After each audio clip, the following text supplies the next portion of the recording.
Hi friends. So last வீடியோவில் என்ன பார்த்தோம் அப்படின்னா ஸ்டாட்டிக் வேரியபிள்னா என்ன அப்படின்றத பார்த்தோம். இதுக்கு முன்னாடி பார்த்த வேரியபிளோட 2 டைப்புமே நம்ம குளோபலாக யூஸ் பண்ணக்கூடியது. So outside the class நம்ம எங்கே வேணால் யூஸ் பண்ணிக்க முடியும். பட் இப்போ இன்னைக்கு இந்த வீடியோவில் என்ன பார்க்க போகிறோம் அப்படின்னா லோக்கல் வேரியபிள்னா என்ன அப்படின்றது தான். ஸோ லோக்கல் வேரியபிள் அப்படின்றது ஒரு வேல்யூவை நீங்கள் டெம்பரவரியாக யூஸ் பண்ண போகிறீங்க ஒரு இடத்துல மட்டும் அப்படின்னா அப்போ அந்த மாதிரியான வேல்யூஸ் தான் என்ன பண்ணுவீங்க அப்படின்னா லோக்கல் வேரியபிளில் ஸ்டோர் பண்ணுவீங்க. ஸோ லோக்கல் வேரியபிள்னா என்னன்றதை பார்க்கலாம்.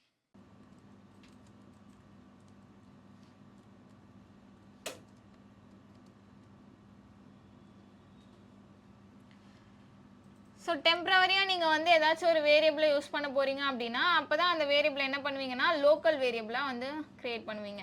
ஸோ இப்போ நம்ம instance variable and static variable இது ரெண்டு பார்த்தோம் இல்லையா, இது ரெண்டுமே வந்து கிளாஸ் லெவலில் தான் நம்ம கொடுக்குறோம். ஸோ மெத்தடுக்கு வெளியில் கிளாஸ் லெவலில் கொடுக்குறோம். அதனால் நம்மளுக்கு அந்த கிளாஸில் எத்தனை மெத்தட் இருந்தாலும் அது எல்லாத்துக்குள்ளேயும் நம்மளால் ஆக்சஸ் பண்ண முடியும். பட் லோக்கல் வேரியபிள் அப்படின்றது வந்து மெத்தட் லெவலில் இருக்கும். ஸோ மெத்தடுக்குள்ளே நீங்கள் ஒரு வேரியபிளை கொடுக்குறீங்க, இனிஷியலைஸ் பண்ணுறீங்க அப்படின்னா அந்த வேரியபிளோட ஸ்கோப் வந்து அந்த மெத்தட் லெவலில் மட்டும்தான். அவுட் சைட் த மெத்தட் உங்களால் அந்த வேரியபிளை என்ன பண்ண முடியாதுன்னா ஆக்சஸ் பண்ண முடியாது. ஸோ அப்போது டெம்பரவரியாக ஒரு வேரியபிள் தேவைப்படுது அப்படின்னா தான் நம்ம அந்த வேரியபிளை லோக்கலாக க்ரியேட் பண்ணுவோம்.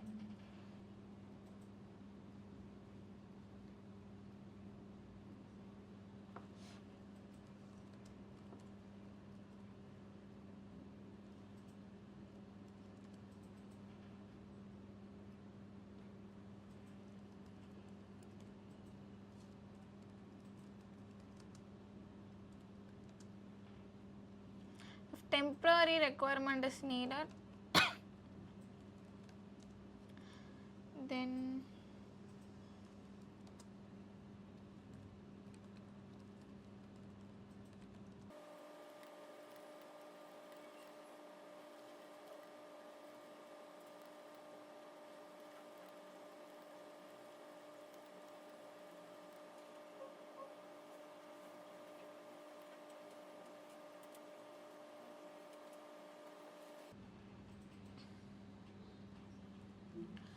சரி ஓகே.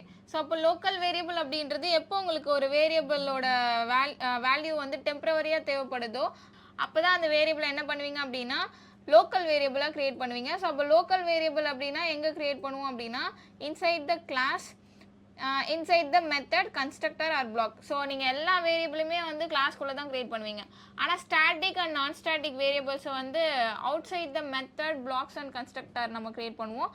பட் இந்த லோக்கல் வேரியபிளை வந்து என்ன பண்ணுவீங்க அப்படின்னா within the class but method or constructor or பிளாக்குக்குள்ளே தான் என்ன பண்ணுவோம் அப்படின்னா லோக்கல் வேரியபிளை க்ரியேட் பண்ணுவோம். ஸோ அப்போ இந்த லோக்கல் வேரியபிளை வந்து எப்படி ஆக்சஸ் பண்ணுறது அப்படின்னா ஸோ இதை வந்து மெத்தடுக்குள்ளே மட்டும் தான் ஆக்சஸ் பண்ண முடியும். ஸோ ஆக்சஸ் பண்ணுறது மீன்ஸ் நம்ம ஸ்டாட்டிக்கையும் இன்ஸ்டன்ஸையும் யூஸ் பண்ணும்போது வந்து object reference class name use பண்ணி ஆக்சஸ் பண்ணோம் இல்லையா, அந்த மாதிரியான நீட் இது எதுக்கும் தேவையில்லை. ஏன் அப்படின்னா பிளாக் லெவலில் மட்டும் இதை யூஸ் பண்ணுறதுனால நம்ம ரெஃபரன்ஸ் எதுவுமே க்ரியேட் பண்ணாமல் டேரெக்டாக என்ன பண்ணிக்க முடியும் அப்படின்னா ஆக்சஸ் பண்ணிக்க முடியும். we can access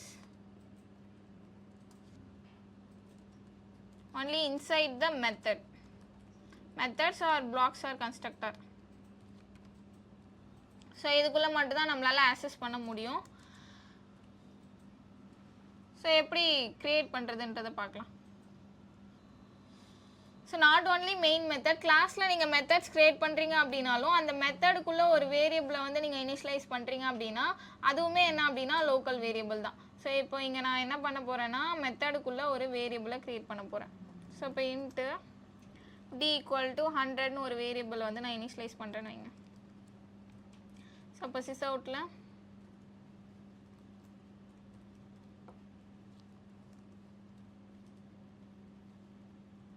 so D அப்படின்றத என்னால் டேரெக்டாகவே கால் பண்ணிக்க முடியும். நான் வந்து ஆப்ஜெக்ட் ரெஃபரன்ஸ் யூஸ் பண்ணியோ இல்லை கிளாஸ் நேம் ரெஃபரன்ஸாக யூஸ் பண்ணியோ கால் பண்ணணும் அப்படின்ற நீட் வந்து கிடையாது.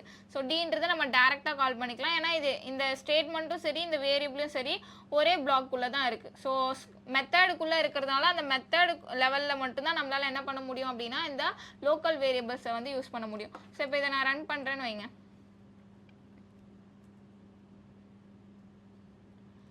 ஸோ இப்போ எனக்கு 100 அப்படின்றது பிரிண்ட் ஆயிருக்கா, பட் நான் இந்த டின்றதை பிரிண்ட் பண்ணும்போது எந்த ஒரு ரெஃபரன்ஸையுமே வந்து யூஸ் பண்ணலை, ஆனாலே இது வந்து எனக்கு பிரிண்ட் ஆகியிருக்கு. ஸோ அதே நம்ம ஸ்டாட்டிக் வேரியபிளும் இன்ஸ்டன்ஸ் வேரியபிளையும் வந்து கிரியேட் பண்ணும்போது அதை டிக்ளேர் பண்ணும் அண்ட் தென் இனிஷியலைஸ் பண்ணும். ஸோ இனிஷியலைஸ் பண்ணும்போது நமக்கு இனிஷியலைஸ் பண்ண வேல்யூ வந்து பிரிண்ட் ஆச்சு.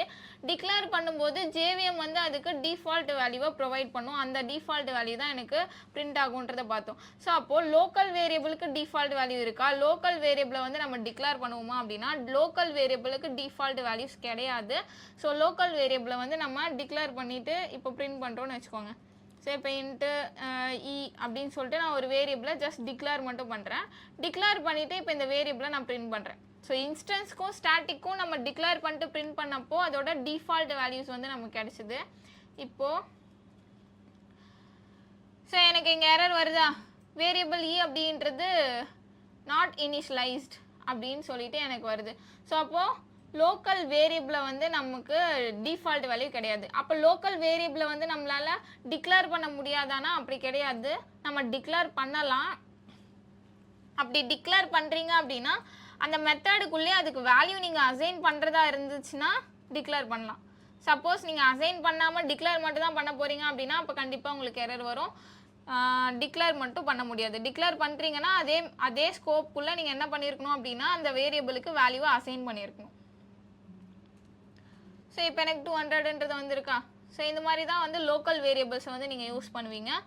ஸோ இன்னொன்று என்ன அப்படின்னா லோக்கல் வேரியபிளுக்கு வந்து டிஃபால்ட் வேல்யூ கிடையாதுன்னு பார்த்தோமா. ஸோ ஏன் அப்படின்னா ஸோ இந்த லோக்கல் வேரியபிள்கெல்லாம் எப்போ மெமரி அலோகேட் ஆகும் அப்படின்னா இந்த லோக்கல் வேரியபிள் எந்த மெத்தடுக்குள்ளே நம்ம க்ரியேட் பண்ணுறோமோ அந்த மெத்தடுக்கான மெமரி அலோகேட் ஆகும்போது தான் எனக்கு என்ன ஆகும் அப்படின்னா லோக்கல் வேரியபிளுக்கும் வந்து மெமரி அலோகேட் ஆகும். ஸோ சப்போஸ் அது ஸ்டாட்டிக் மெத்தட் அப்படின்னா எனக்கு கம்பைல் டைமில் அலோகேட் ஆகும். பட் மெத்தட் எக்ஸிக்யூஷன் எப்போ எனக்கு நடக்கும், மெத்தட் எப்போ எக்ஸிக்யூட் ஆகும் அப்படின்னா இந்த மெயின் மெத்தட் எனக்கு கால் ஆகி ஒவ்வொன்றா எனக்கு லைன் பை லைன் எக்ஸிக்யூட் ஆகும். ஸோ இது மெயின் மெத்தட் அப்படின்றதுனால எனக்கு மெயின் மெத்தட் தான் ஃபஸ்ட்டு கால் ஆகுது. ஸோ எனக்கு அந்த லைன் எக்ஸிக்யூட் ஆகும்போது தான் அதுக்கு மெமரி அலோகேட் ஆகும்.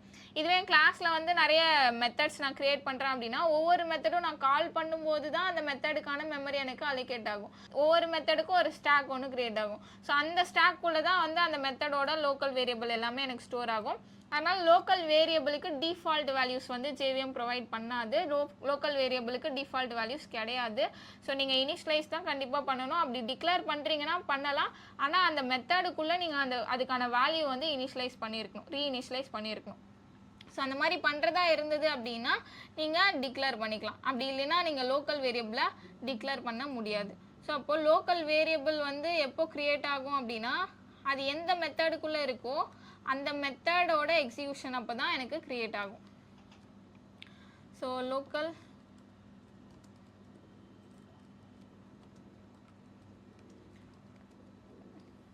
will be created while the method is creating.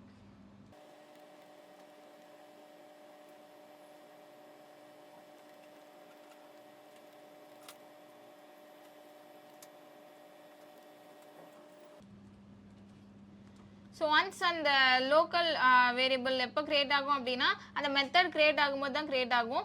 So அந்த மெத்தட் வந்து அதோட எக்ஸிக்யூஷனை வந்து கம்ப்ளீட் பண்ணிடுச்சு அப்படின்னா மெத்தட் டிஸ்ட்ராய் ஆகிடும். ஸோ மெத்தட் டிஸ்ட்ராய் ஆகும்போது லோக்கல் வேரியபிள்ஸுமே எனக்கு ஆட்டோமேட்டிக்காக டிஸ்ட்ராய் ஆகிடும்.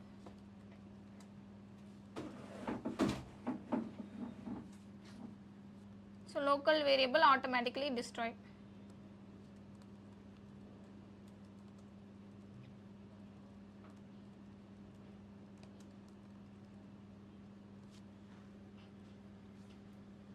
ஸோ அவ்வளோதான். ஸோ இதுதான் வந்து லோக்கல் வேரியபிள்.